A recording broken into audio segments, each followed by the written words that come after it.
My name is Bob Klimko. I'm the Director of Market Development with Orbis Corporation, and I have the honor today of talking to you about packaging for the future, reusable packaging, and the path to PPWR compliance. The PPWR is a game changer that actually can impact not only the reusable packaging industry, but packaging in general. And we're going to talk a little bit about that.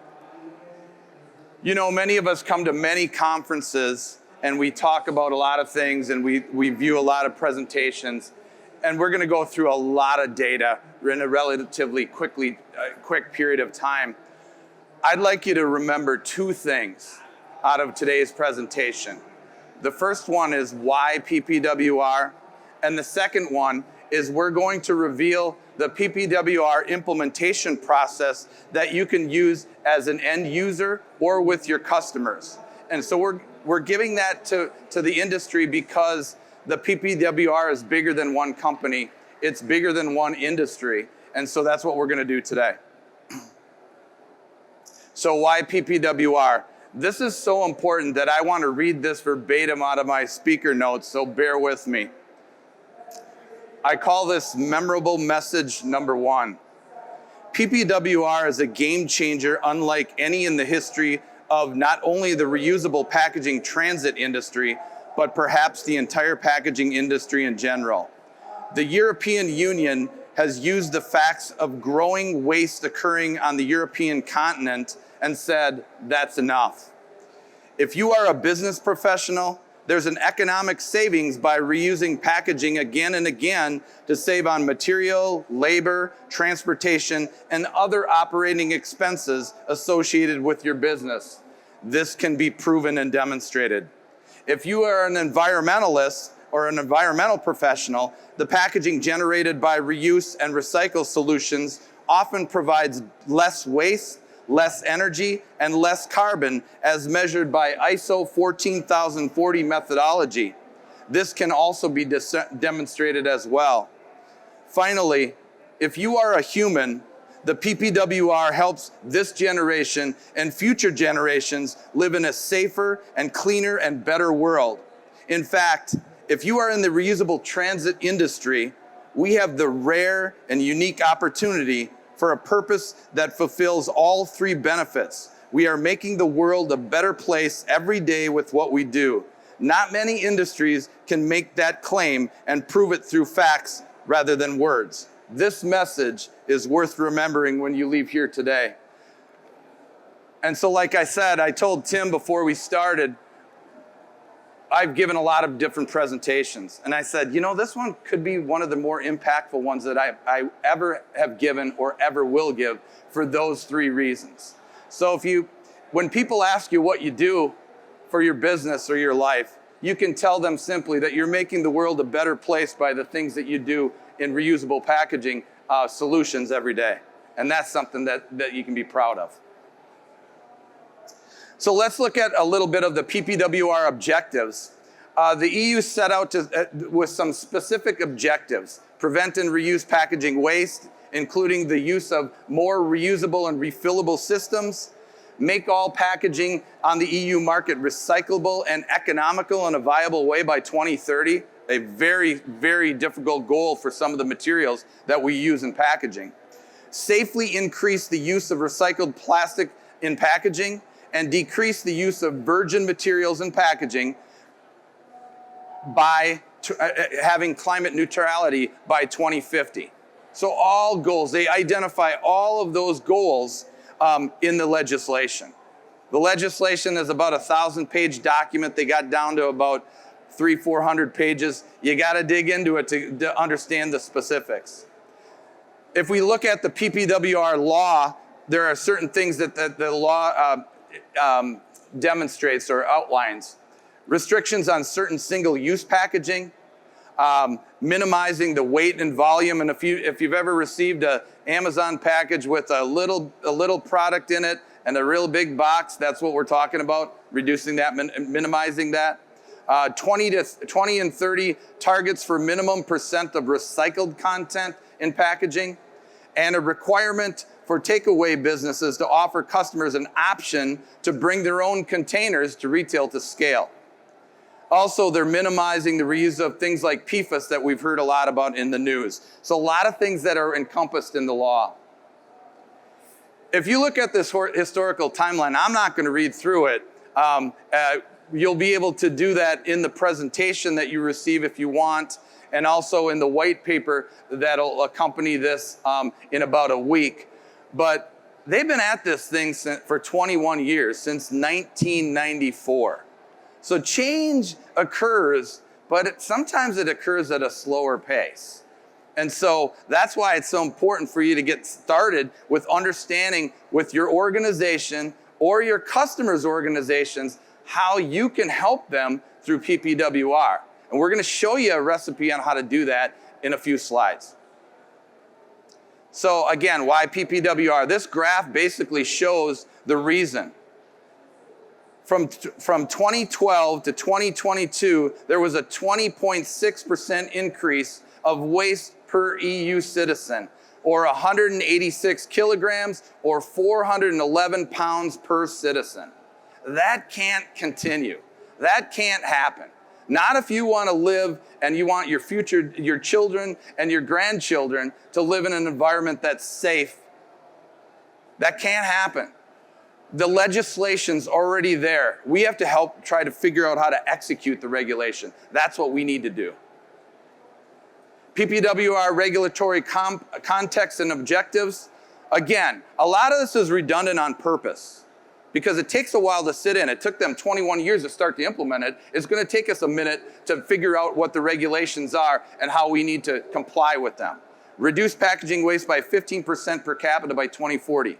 Ensure all packaging is recyclable or reusable by 2030. That's 5 years from now. That's 5 years, and you just don't get to pay a fine and then not comply. What they're saying is, if you're not in compliance, you can't participate in the marketplace. And they're talking about small companies, medium-sized companies, and big companies. You can't participate if you don't meet these regulations. Promote reuse, refill, and high quality recycling. So not everything can be reusable. So you have to take a really holistic view of what you're talking about with your customer. You can't go in and try to sell them something and say, we're PPWR compliant, come buy reusables. No. Our process will talk about really understanding the legal obligations and then moving forward with solutions that some of which are reusable and some of which are not. And if it's not reusable, you have to understand the recycling streams that occur for other types of packaging. Very important. And then finally, promote the use and harmonize packaging standards across the EU member states. That's not as easy as it sounds. Yes, there are European standards on different footprints, and Europe is a little better at it than other parts of the world, but harmonizing packaging standards is a lot of work for a lot of people in this room and other rooms. The PPWR does a lot with identifying the what. There's a lot of whats. The how we're going to implement, they don't want to have to, every time there is an idea or an agreement, go back into the legislation and change it. We all know how that doesn't really work well. So they have something called a delegated act. And I'm going to read this to you so you understand how the regulation is implemented. A delegated act is a non-legislative legal instrument adopted by the European Commission under powers explicitly granted by a legislative act or the Basic Act. So they've got the law, and then they have these delegated acts that help implement the law. So there's a fair bit of debate on different areas, like how many times does it take, what is the definition of reuse? There's a delegated act that goes through, and then it gets passed as part of the group with more information. So the implementation, the journey towards execution on PPWR is ongoing. So that means we can have a say in it. If you want to get involved in some of the definitions, you can have a say in it. There's no restrictions, but it's not re-legislating the law. That's the difference. That's the difference in a delegated act. So some key provisions, I'm not going to read through these, but I wanted to let you know that there's some context to what we're talking about. Waste prevention targets, there's bans on single-use packaging that we talked about, there's recycling standards that are spoken to, There's reuse and refill requirements. 40% of transport packaging must be reusable by 2030 for the business-to-business sector, and that's what many of us are in, 40%. So some companies are already there, and some companies haven't even started. So you can help them through this process by starting that. And then, of course, the extended producer responsibility. We have some of that occurs in this country. The producer must register and report packaging data. And you'll see in step 1 that a packaging database is very important for your customers or for you as an end user, because that's the database that everything's going to be bounced off against using an environmental lens or a PPWR lens. Okay, the next concept I want to talk about briefly is a linked enterprise. Back about 15, 17 years ago, there were a lot of companies that were didn't understand if they had to be compliant to EU regulations in certain ways. It wasn't about packaging, it was about a lot more than packaging. And so they defined that specifically called a linked enterprise, and those are that hold 50% capital or voting rights of another company or controlled by the same entity. And so there's no really way to skirt around it. In terms of packaging and the customer that you might be dealing with or the end user that you are, you kind of have to know your linked enterprise denomination or how you're rated so that you have the right targets according to the PPWR. Now, I said a lot there, and there's a lot that goes into determining whether you're a linked enterprise.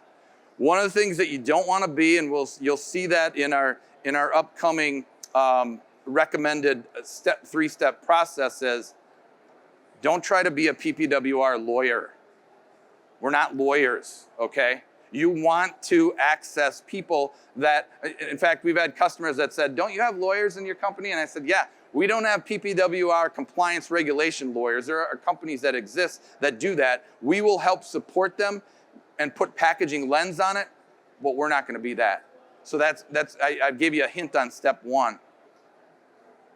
So what is the implications for the LinkedIn enterprises? There's extended producer responsibility implications. There are cross-border compliance coordination that occurs in different states. You might have facilities in different parts of the EU that make you a linked enterprise that you have to understand.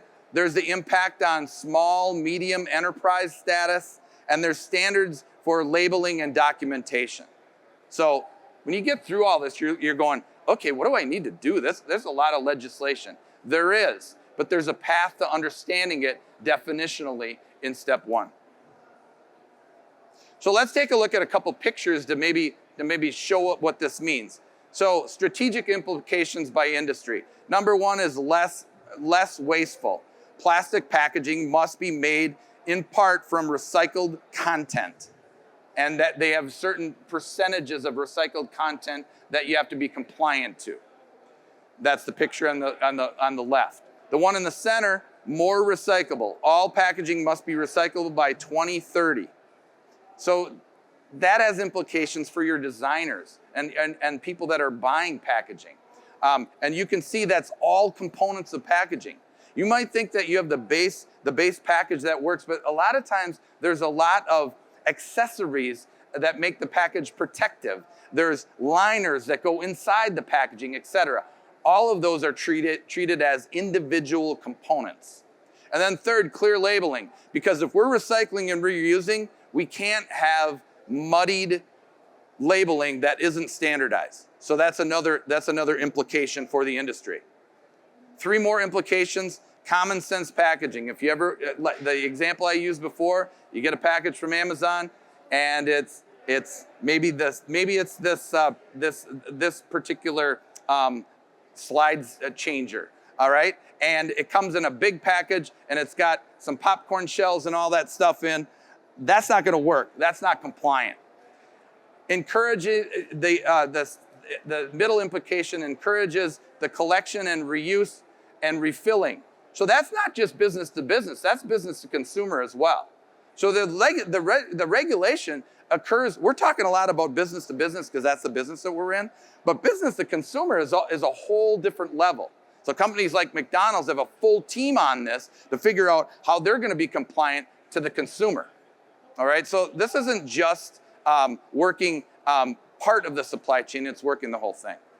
And then finally, fairer and safer, the elimination of harmful and cancer-causing PFAS and all those things. If we have that in our packaging, they're saying, we're not doing that. And that's before 2030. That's actually by 2026. So any of that packaging that you're using that has those components in, they're not going to accept.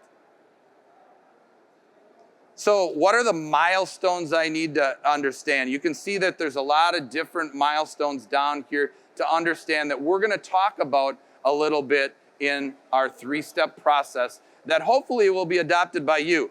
It's not the Orbis 3-step process. It's not the Reusable Packaging Industry or Association's 3-step process. It's the one to follow if you want to help customers be compliant. And here's what it is. Step 1, legal obligations and packaging database development. So you want to go out and you want to have someone, whether you do it or not, an expert that understands the regulation as it relates to your specific company or customer or organization. Maybe it's your organization that you work for, maybe it's the one that you're trying to help. What are the legal obligations? What do I need to be compliant for? And that's a lot of work. That's not something that's going to take months to accomplish. And we're in 2025. So if said company hasn't started, bigger companies have started, smaller companies haven't even started. And we're not just talking about companies that are inside the EU. If your customer's shipping to the EU, you got to do the same thing. You have to understand compliance. So I don't know. I think in North America, we probably have some companies that ship to Europe from time to time. So those companies also need to understand this regulation as well.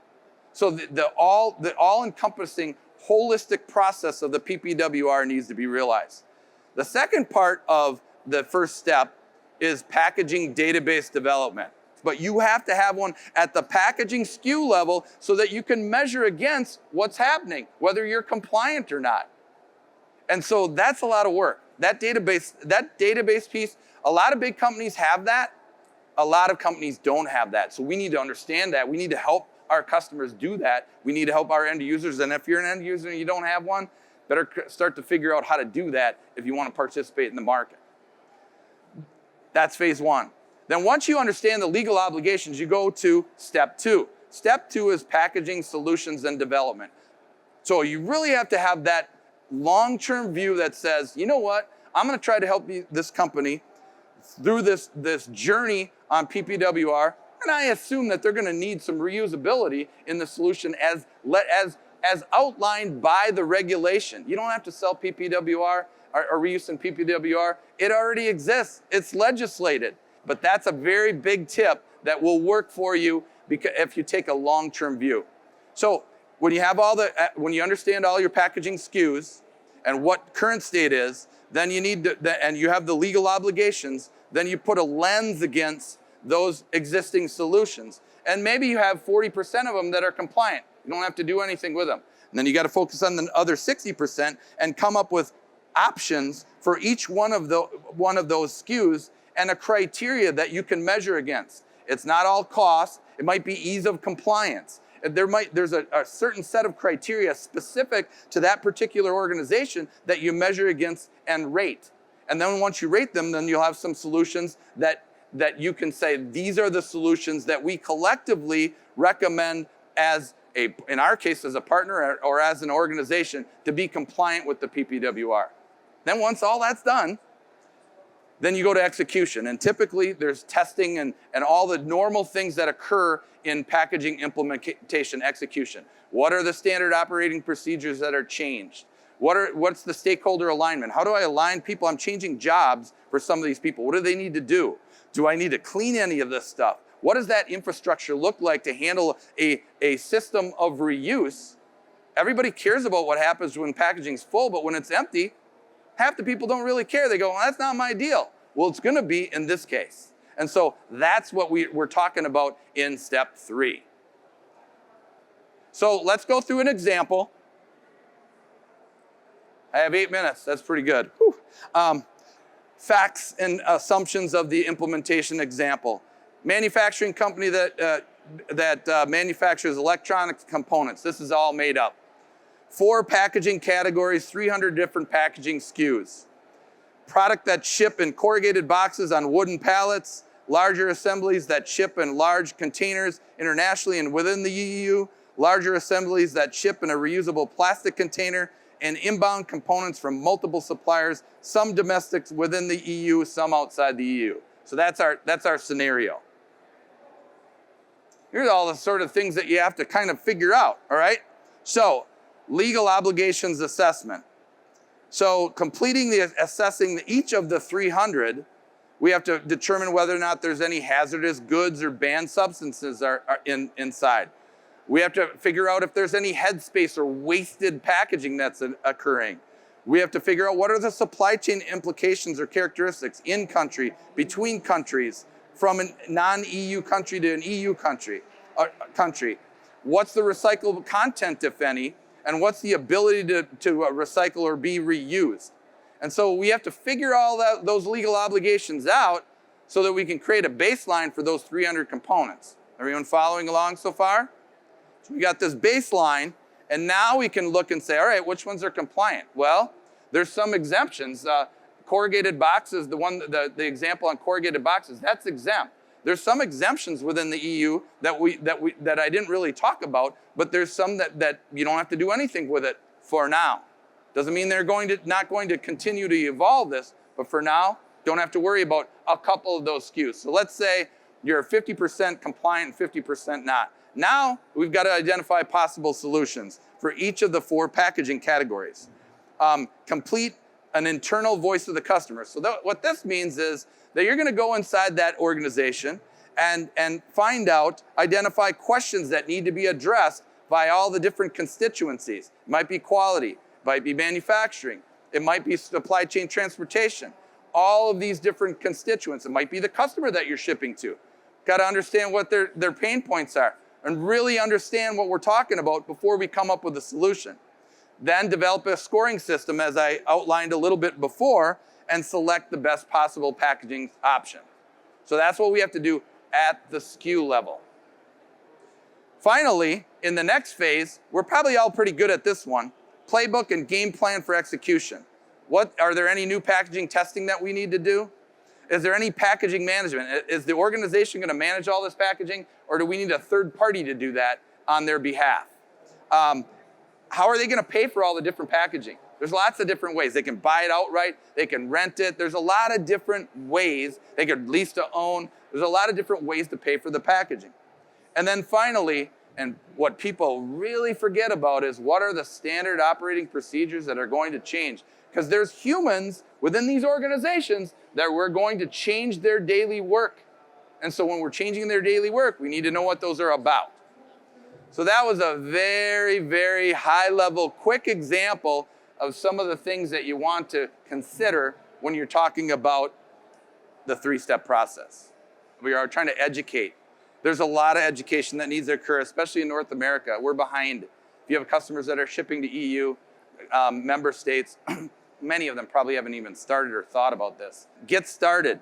Assign a team leader. Assign a member. Talk to your customer about, are you aware of the PPWR? Go out and start having the conversations about how you get started. And then finally, follow the 3-step process. You know, there's not many things that I've spoken on in my career that have been most impactful and made me feel as good as I feel about this one. Because not only are we helping customers economically and environmentally, but we're helping my kids, my grandkids, and future generations of humans making this place a better world.